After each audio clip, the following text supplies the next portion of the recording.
Hello, work life warriors. Happy Sunday. How are you? Are you ready for work tomorrow?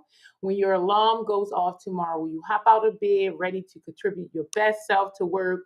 Or will you hit the alarm button 11 times? I would love to know. Drop down in the comments and share with me what did you do this weekend to de stress, to play as hard as you work, and if you're ready for work tomorrow. Will you hop out of the bed in the morning or will you hit the snooze button? I would love to know. So, today, happy Sunday, we are doing a book review, and today's book is Regrets of the Dying. So, I have read maybe about 10 books or so about death, about what are people's biggest regrets when dying. And so this one was a very, very interesting book. And so I decided to come and do a book review. So basically, it's a collection of stories, right? The author talked to many different people to kind of gauge different regrets from different people of different ages, right? So all of them are not necessarily the same age. Some are young, some are older, some are, transitioning because of old age, some from disease and illnesses. Some people just kind of pass suddenly. Many of the stories are tragic, but I think it's a very interesting book, and it's worth the read. It helps you to put some things in perspective. When I started, I think I read this book at the top of the year. I was just trying to gauge more of how I can approach regrets as far as stress and stress management. And so I picked up the book and I got so much more from it than I thought I would get. And I absolutely love this book. It helped put things in perspective. It helped ground me. It helped me to think about things a little bit differently. It helped me to value talking to people more, sharing experiences, gathering information from people, storing their experiences, because in knowing their experiences, it can help you maneuver. And knowing what people regret can help you from making the same mistakes. So when I was young, I started working in retail customer service around 16, and I would always ask the same two questions. So if it was an elder, I would always ask the elder, what is your biggest regret?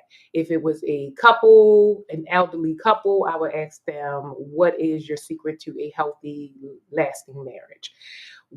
For the most part, when I would ask, elders, what is your biggest regret? It was always along the line of, I worked too hard. I did what I was obligated to do. I fulfilled my duties, and I did not play as hard as I wanted to. I did not enjoy life the way I wanted to. I worked hard. I sacrificed for many years, many decades, thinking that I would get to the end of my life and have more time to be with my friends, my families, travel, do the things that I had to put off throughout um, my life, right? But what happened was that they worked so very hard, they did not practice stress management and wellness, so they did not balance themselves.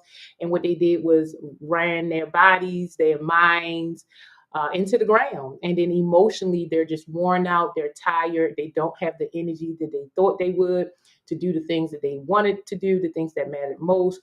So a lot of it was, I didn't place value in what was meaningful, right? I chased work, I chased the cheese. And at the end of my life, I got sick, got disease and ill, and I never got those opportunities that I put off. I never got to do the opportunities that I put off, or I never created the memories that I really wanted to make in this world. So I decided then that I would live differently, that I would make sure that I'm living every single day, that I will enjoy the journey. I also made a commitment to myself then that I would live life without any regrets. And so I've been doing well so far. It doesn't mean that I don't make mistakes, but I reconcile my mistakes and I take a lesson from them. They help to build my anti fragility. And so I don't necessarily feel like anything that's happened for me was a waste because I unpacked the lesson.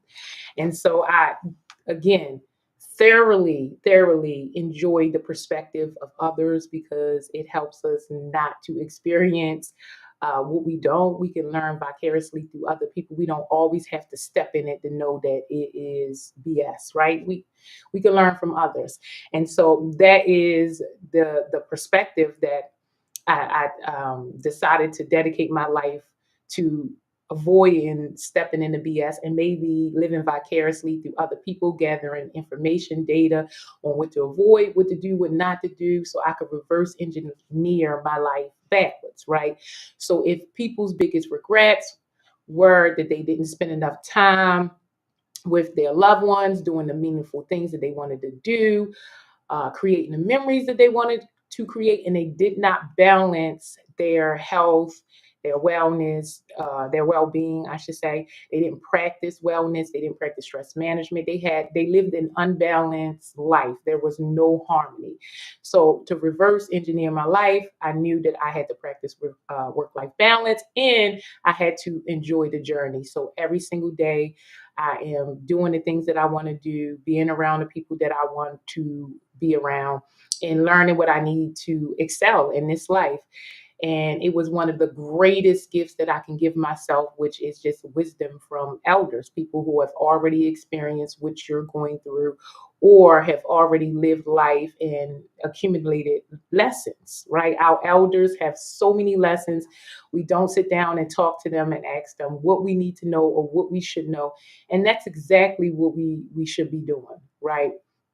And so I absolutely love picking up books about things that people have gone through and experienced and what I have learned from them or their experiences.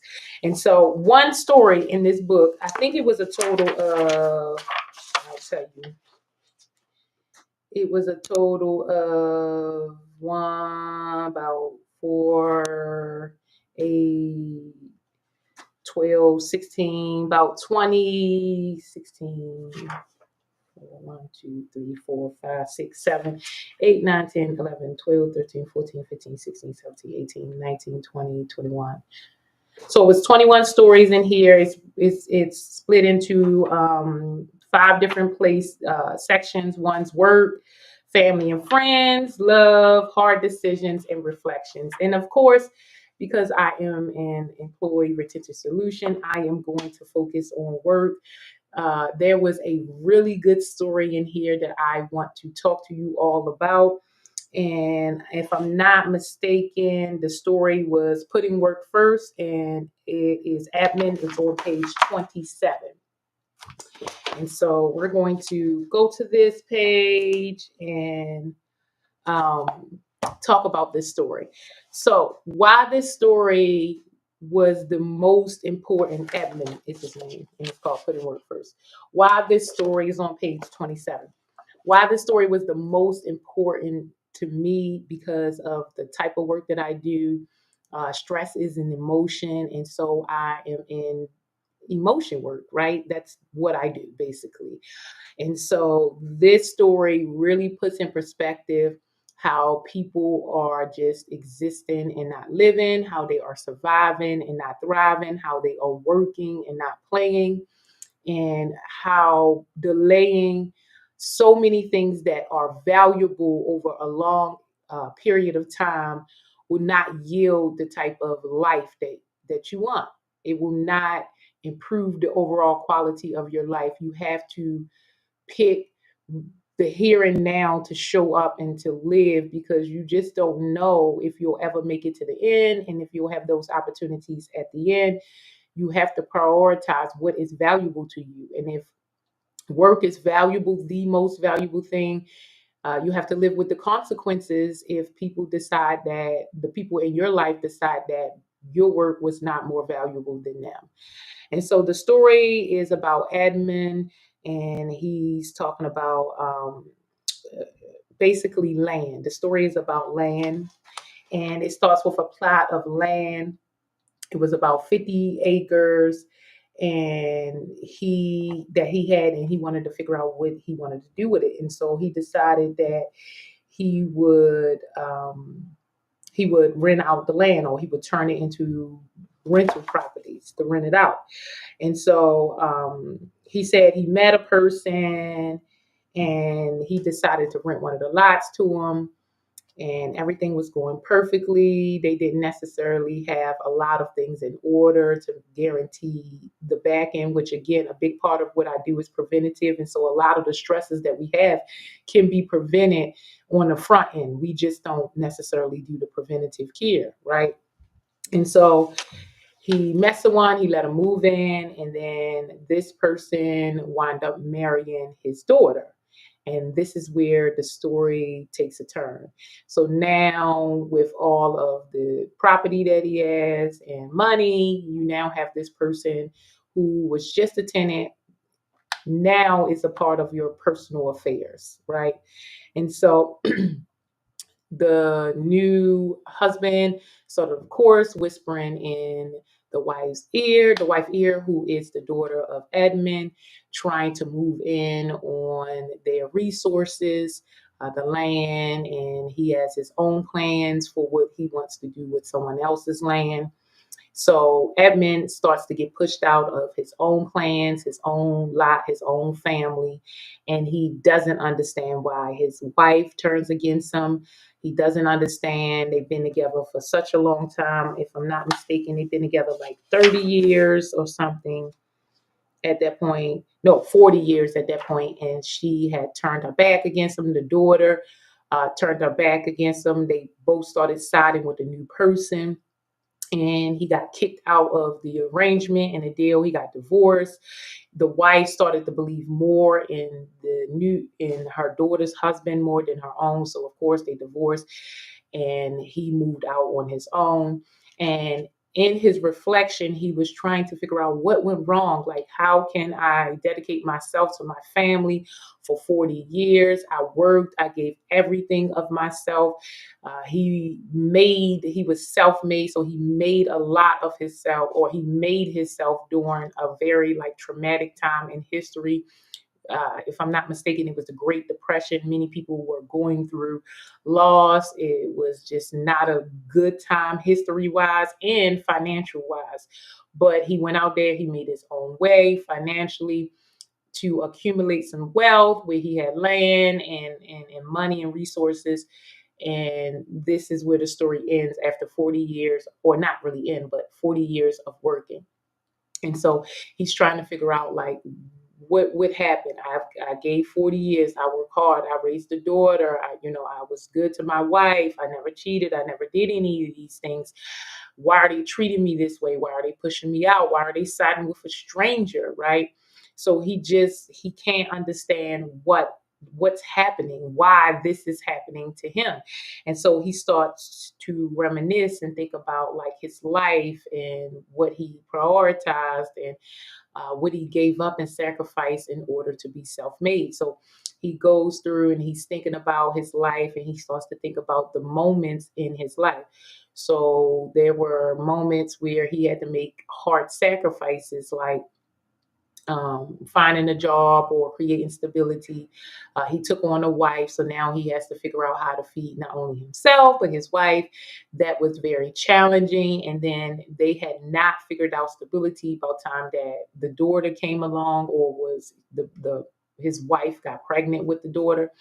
So he was still out there trying to make a way for himself. And so when she went into labor, he had a business meeting set up, and so he chose to go to the business meeting instead of being there for his wife when she was in labor. And again, his value was that he wanted to provide for his family. That is a value that most men have, right? And they seem to uphold that value to the extent of losing everything, right? So his value was to provide for his family. And obviously, that wasn't the wife's value. Her value was to be supported. So he did not show up for the birth of their daughter, which of course caused a rift in their family that she never really vocalized or expressed. So she was just holding on to resentment from the birth of their daughter all of that time. She never spoke up. She never told him. She never let him know how it made her feel. She just kind of held on to it and spent her life waiting on the opportunity to get even, which is very odd. Same thing with his daughter. He missed many opportunities to bond with her, to be close with her, because he chose to work. His value was to take care of his family above bonding with his family and connecting and valuing them. And so he missed many opportunities to bond with her. The new man showed up, and the new man actually showed up differently than he had. He had been the opposite of him, right? So the new man showed that he valued family and that he valued connections and bonds. And his wife and daughter really needed that after 40 years of being neglected or being second after work, an afterthought after work, right? And so that's why they leaned more into his leadership, because he made them feel respected, seen, valued, cherished. Where the main guy, Edmund, he focused and valued on, making a living, stability for his family, which their values were obviously misaligned. And so it created a rift where he think he's working extremely hard to help his family, to create stability, and then they would value that was the opposite of what they value. And so it was a misfire, it was a misalignment, and everything that he was doing for no reason at all. He was really doing it for himself, although he thought his motivations was his family, but it wasn't, because that's not what they wanted from him. And so he realized, like, oh, I never created that bond with them. I didn't get a chance to spend time with them. That's because I was providing for them everything that they have right now: the houses, the lots, the money, everything, the basically the foundation that they had to triple uh, the profits came from me, right? Yes, my daughter's husband came in and created wealth from the foundation that I created, but without me laying the foundation, you would never have the wealth, right? So both are true. It's kind of like a catch 22. And so that was one of the biggest problems that they had, because um, he just their values weren't the same, basically. And to him, he felt like he was loving and taking care of his family through this way, and they felt that they needed love another way, and nobody communicated. So as everything is falling apart, he starts to learn certain things that I think is very interesting.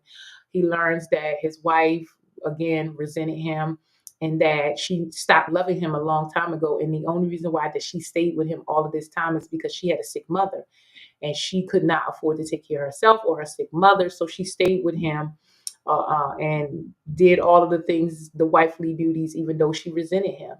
And he never knew, right?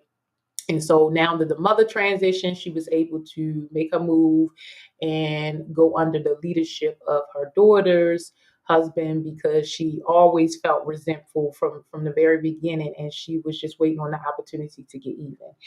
And so he was very hurt, very bitter about what they did to him. And he was just looking back, trying to figure out what went wrong. And then he realized, like, oh, what can I do about it now? Everything, like, I did what I did. I know why I did it. I know what my, motivations were behind it, but it didn't land, right? And so this story really, really, really hit home to me, because it's like you don't realize what type of emotions you're producing in people, and people will sit on them for a long time. It is not the norm to address your emotions, to unpack them, to reconcile them.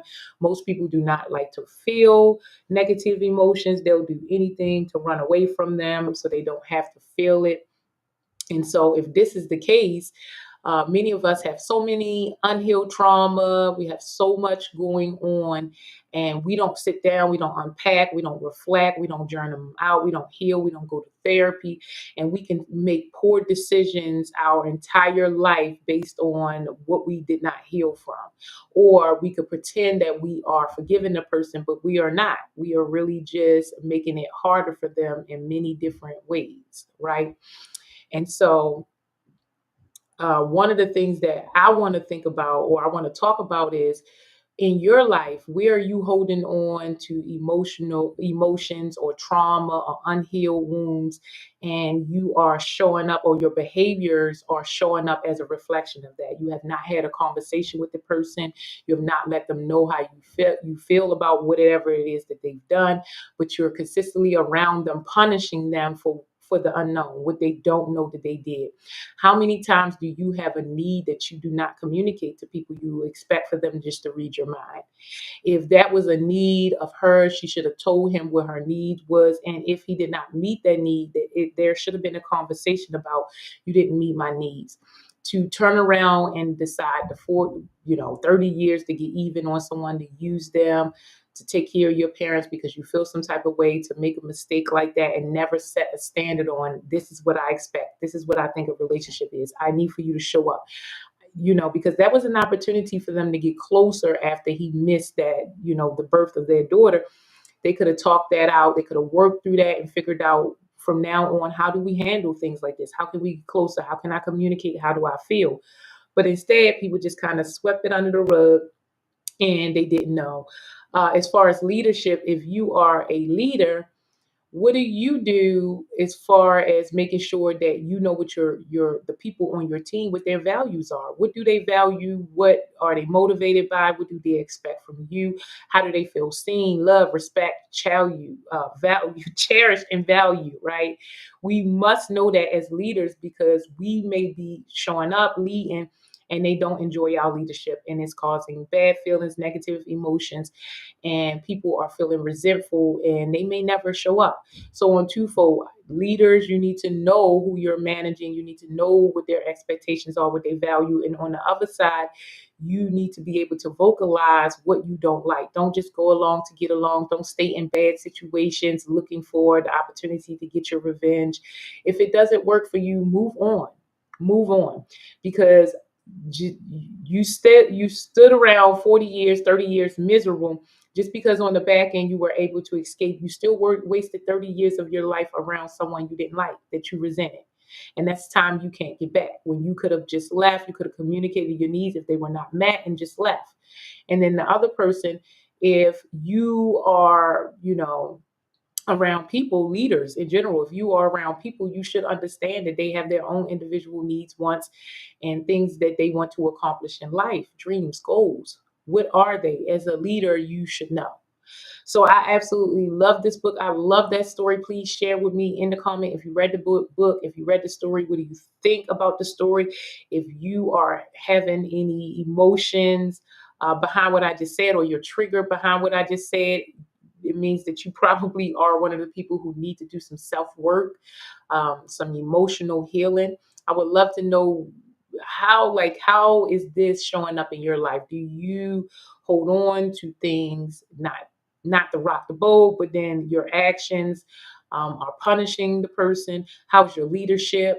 I would love to know. Please share with me in the comments. How do you feel about regrets in general, about living, about stress?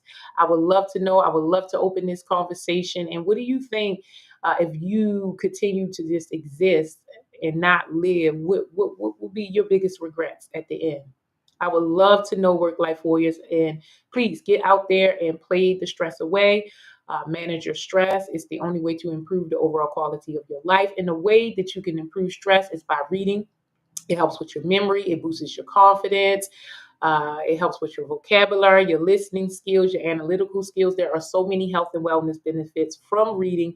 So get out there and try to read at least every single day. If it's just one page, Facebook doesn't count. If it's just one page, make sure that you're reading every single day, that your eyes are shifting from left and right, because there are so many brain benefits. It's like exercise for your brain.